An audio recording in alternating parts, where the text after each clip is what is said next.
नमस्कार, मैं राजकुमार मौर्य आर के मौर्य कॉमर्स क्लासेज में एक बार फिर से आपका बहुत बहुत स्वागत है। इस वीडियो के माध्यम से मैं आपको बताने जा रहा हूं फाइनेंशियल स्टेटमेंट में statement of profit and loss account कैसे बनाते हैं। आपको ध्यान देना है, इसके पहले मैंने आपको बैलेंस शीट के बारे में बता दिया है। आपको एक एक क्वेश्चन सॉल्व करके बताएंगे कैसे क्वेश्चन को सॉल्व किया जाएगा। आप पूरी वीडियो को देखिए, अपने कॉपी में मैं जो बता रहा हूं उसे लिखते चलें। दिया गया है हमारे सामने, आपके सामने स्क्रीन पर जो दिख रहा है, कहता है statement of profit and loss. ध्यान दीजिएगा, इसका नाम पहले पीएल अकाउंट था, प्रॉफिट लॉस अकाउंट था, लेकिन कंपनी एक्ट 2013 के तहत इसका नाम कर दिया गया statement of profit and loss. Profit and loss का एक स्टेटमेंट होता है। जैसे हम लोग प्रॉफिट लॉस अकाउंट बनाते थे, प्रॉफिट लॉस अकाउंट के अंदर ट्रेडिंग अकाउंट भी आता था, मैन्युफैक्चरिंग अकाउंट भी आता था और प्रॉफिट लॉस अकाउंट आता था। मैन्युफैक्चरिंग से रिलेटेड मैन्युफैक्चरिंग अकाउंट में ले जाते थे, ट्रेडिंग से रिलेटेड ट्रेडिंग का मतलब जैसे परचेज किया, सेल किया, क्लोजिंग स्टॉक बच गया, डायरेक्ट एक्सपेंसेस, फैक्ट्री से रिलेटेड एक्सपेंसेस को हम लोग ट्रेडिंग अकाउंट में ले जाते थे। अब उस प्रक्रिया को हम प्रॉफिट लॉस में करेंगे। जो प्रॉफिट लॉस में ले जाते थे, जैसे इनडायरेक्ट एक्सपेंसेस में सैलरी, लीगल एक्सपेंसेस, बैड डेप्ट, अदर बहुत सारे खर्चे थे, बहुत सारे इनडायरेक्ट एक्सपेंसेस थे, उसे हम लोग कहाँ ले जाते थे? उसे हम लोग ले जाते थे प्रॉफिट लॉस में। और उसके बाद प्रॉफिट लॉस से हमें नेट प्रॉफिट और ग्रॉस प्रॉफिट हमें कहाँ से मिलता था? ट्रेडिंग अकाउंट से मिलता था। तो आपको वही चीज़ करनी है, थोड़ा हट के करना है statement of profit and loss में। इसमें दोनों को इकट्ठा कर दिया गया है। शुरुआत करते हैं। आपको ध्यान देना है, एक एक टॉपिक को हम आपको बताते हैं, आपको अपनी कॉपी में अवश्य लिखना है। आपको ध्यान देना है, statement of profit and loss कैसे बनता है आपके सामने दिखा रहे हैं। एक एक क्वेश्चन सॉल्व करके बताएंगे कैसे क्वेश्चन को सॉल्व किया जाता है। ठीक है, कोई प्रॉब्लम नहीं होगी आपको। जैसे दिया गया है सबसे ऊपर statement of profit and loss, सबसे ऊपर दिया गया है।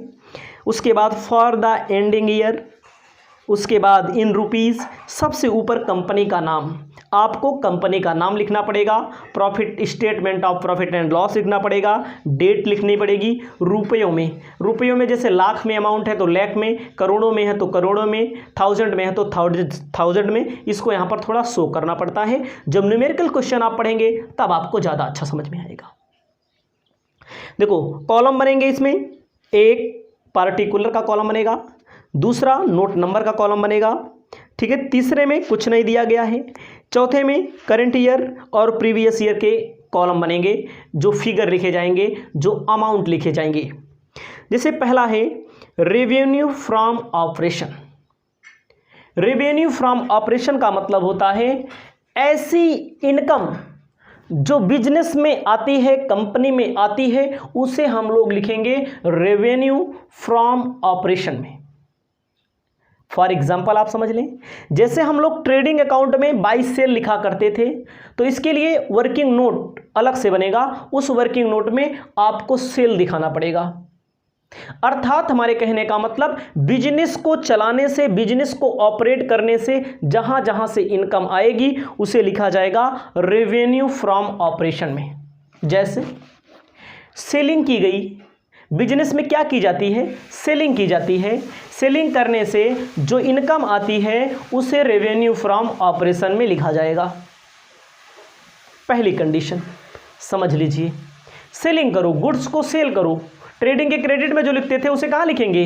रेवेन्यू फ्रॉम ऑपरेशन में लिखेंगे। ठीक है, एक एक चीज से हम आपको वाकिफ कराएंगे, एक एक पॉइंट को हम आपको बताएंगे। चाहे गुड्स की सेलिंग होती हो, चाहे सर्विसेज की सेलिंग होती हो, चाहे किसी प्रोडक्ट की सेलिंग होती हो, उन सब की सेलिंग को रेवेन्यू फ्रॉम ऑपरेशन में दिखाएंगे। ओके, अब दूसरा नंबर है, देखो अदर इनकम। अदर इनकम का मतलब होता है अन्य जगहों से कहां कहां से अमाउंट आया। अन्य जगहों का मतलब होता है कमीशन रिसीव होता है, जो पीएल के क्रेडिट में दिखाते थे। नहीं पढ़े हैं तो आप पढ़ लीजिए, पीएल के क्रेडिट में दिखाते थे, यहाँ पर कमीशन रिसीव अदर इनकम में आएगा। इंटरेस्ट रिसीव आएगा, रेंट रिसीव आएगा, अदर कोई रिसिप्ट होता है उसे अदर इनकम में रखा जाएगा। ठीक है, पहले रेवेन्यू फ्रॉम ऑपरेशन में सेलिंग रहेगी, दूसरे में मैंने बताया क्या, दूसरे में कोई इंटरेस्ट रिसीव होता है, कोई रेंट रिसीव होता है, कोई डिस्काउंट हमें मिलता था तो उसको क्रेडिट में दिखाते थे। ध्यान दीजिएगा, जहाँ जहाँ से इनकम होगी, इंटरेस्ट रिसीव हो, रेंट रिसीव हो, कमीशन रिसीव हो, उसे हम कहाँ दिखाएंगे, अदर में, अदर इनकम में आपको दिखाना पड़ेगा। डिविडेंड रिसीव होगा, ठीक है, जो भी इनकम होगी उसे अदर में दिखाया जाएगा। पहले और दूसरे को जोड़ देंगे, रेवेन्यू फ्रॉम ऑपरेशन और टोटल इनकम को जोड़ देंगे तो निकल के आएगा टोटल रेवेन्यू। देखो, पहला और दूसरा प्लस किया गया है, ऐड किया गया है, इन दोनों को जब ऐड कर देंगे तो क्या निकल के आ जाएगा, टोटल रेवेन्यू। उसके बाद ध्यान दीजिएगा नीचे, उसके बाद आपको नीचे ध्यान देना है, नीचे क्या कहा गया है, नीचे कहा गया है चौथा नंबर है एक्सपेंसेस। एक्सपेंसेस का मतलब क्या होता है, खर्चा। खर्चों को क्या लिखते थे, ट्रेडिंग के डेबिट में, पीएल के डेबिट में लिखते थे ना। कुल मिला के कह दो कि जो क्रेडिट में लिखा जाता, जो सेल लिखा जाता था क्रेडिट में, और जो पीएल के क्रेडिट में लिखा जाता था discount receive, rent receive, interest receive, other कोई डिविडेंड रिसीव, कुछ भी जो रिसीव हुआ उसे क्रेडिट में देते थे। क्रेडिट वाला ऊपर कर दिया गया, उन दोनों को ऐड कर दिया गया तो टोटल रेवेन्यू हो गया। उसके बाद एक्सपेंसेस आता है cost of material consumed. Cost of material consume का मतलब होता है जो आपने प्रोडक्ट लगाया हुआ है, जो आपने मैन्युफैक्चरिंग की है, तो उसका कॉस्ट कितना लगी, उसमें लागत कितने रुपए की लगी, उसे कहते हैं कॉस्ट ऑफ मटेरियल कंज्यूम।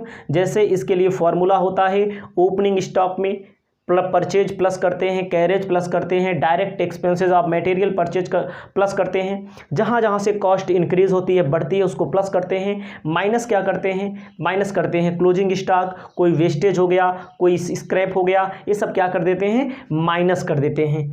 आगे आपको पढ़ने को मिलेगा, इसके लिए आपको निश्चिंत रहना है, आपको सिर्फ फॉर्मेट पर ध्यान देना है। उसके बाद दिया गया है purchase of stock in trade. आपने कोई ऐसा स्टॉक परचेज किया है, स्टॉक परचेज किया है, उसे दिखाया जाएगा purchase of stock in trade में दिखा दिया जाएगा। ठीक है, उसके बाद दिया गया है change in inventory of finish goods. ऐसा गुड्स जो बन करके तैयार हो गया और उसे इन्वेंट्री मतलब स्टॉक में रख दिया जाएगा सेलिंग के लिए, उसे क्या बोला जाएगा, उसे बोला जाएगा चेंज इन फिनिश। कोई सामान बन रहा था, वो तैयार हो गया, उसकी कॉस्ट को यहाँ पर रखा जाएगा। जो इन्वेंट्री हो, इन्वेंट्री मतलब स्टॉक बन रख दिया गया है बेचने के लिए, उसको यहाँ दिखाया जाएगा। अगला है work in progress and stock in trade. Work in progress का मतलब होता है जिस पर काम चल रहा हो, जो कार्य प्रगति पर हो, उसे कहते हैं वर्क इन प्रोग्रेस।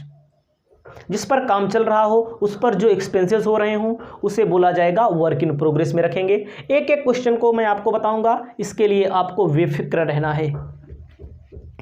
अगला है एम्प्लॉय बेनिफिट एक्सपेंसेस। कोई भी बिजनेस हो, कोई भी कंपनी हो, वहाँ पर एम्प्लॉयज़ काम करते हैं, एम्प्लॉयज़ में वर्कर आते हैं, सैलरी होल्डर आते हैं, जिनको मजदूरी दी जाती है, वेजेस दिया जाता है, उसे फाइनेंस कॉस्ट में शामिल करेंगे। उसके बाद जिन्हें हम सैलरी देते हैं उन्हें भी फाइनेंस कॉस्ट में हम शामिल करेंगे, इसको आपको ध्यान देना है।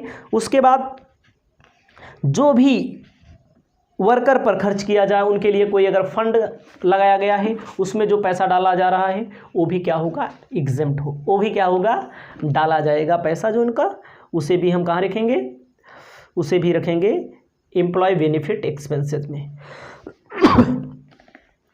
एम्प्लॉय बेनिफिट एक्सपेंसेस के बाद है फाइनेंस कॉस्ट।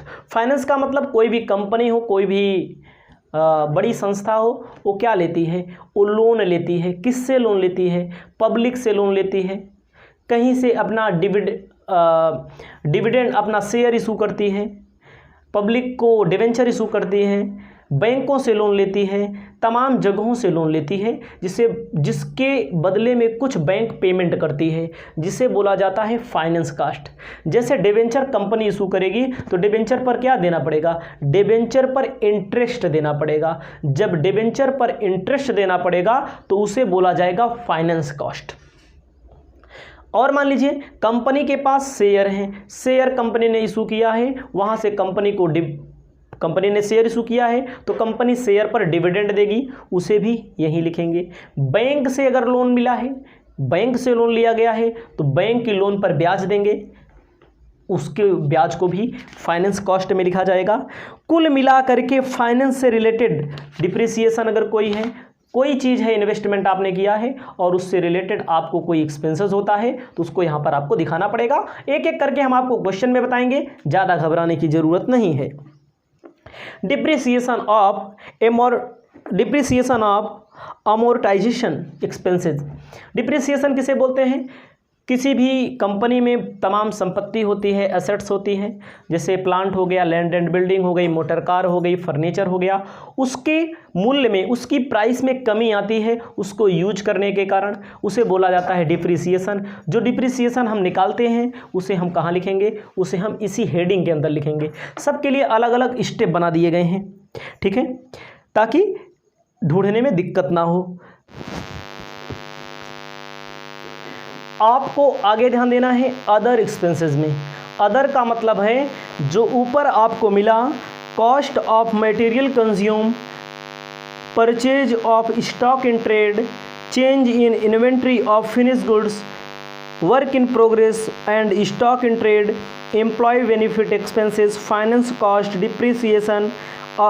इनमें जो नहीं लिखा गया उसे अदर में डाल दिया जाएगा, जो भी मिलेगा उसे अदर में डाल देंगे। तो ध्यान दीजिएगा, अब आप क्या होगा, टोटल एक्सपेंसेस, एक्सपेंस को जोड़ दिया जाएगा, सब एक्सपेंस जोड़ दिया गया।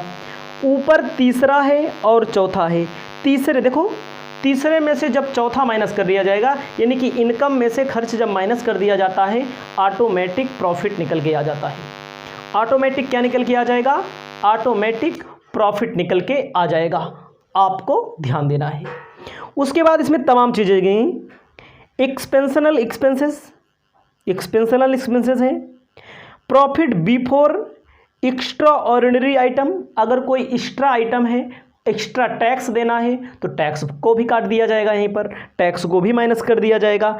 तो इसमें तमाम चीज़ें जो नीचे दी गई हैं, इसका काम बहुत कम लगता है। जैसे इसमें दिया गया है एक्स्ट्रा आइटम के बाद प्रॉफिट बिफोर टैक्स, एक होता है बिफोर टैक्स, एक होता है प्रॉफिट आफ्टर टैक्स, मतलब टैक्स देने के पहले का प्रॉफिट, और एक होता है टैक्स देने के बाद का प्रॉफिट। ये दोनों निकल के आ जाएंगे यहाँ से आपको।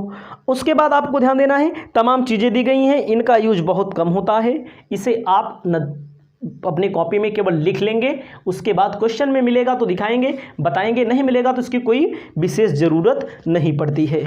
तो आपको हम विश्वास दिलाना चाहते हैं कि यह चैप्टर पूरा का पूरा हम आपको कंप्लीट करा दे रहे हैं। आपको आगे मिल रहा है क्वेश्चन को पूरा देखिए। किसी भी प्रकार की दिक्कत होती है तो आप हमें बताएंगे, तो हम आपकी समस्या का भी समाधान करने के लिए सक्षम हैं। इस वीडियो में इतना ही, अगली वीडियो में मिलेंगे नए क्वेश्चन के साथ।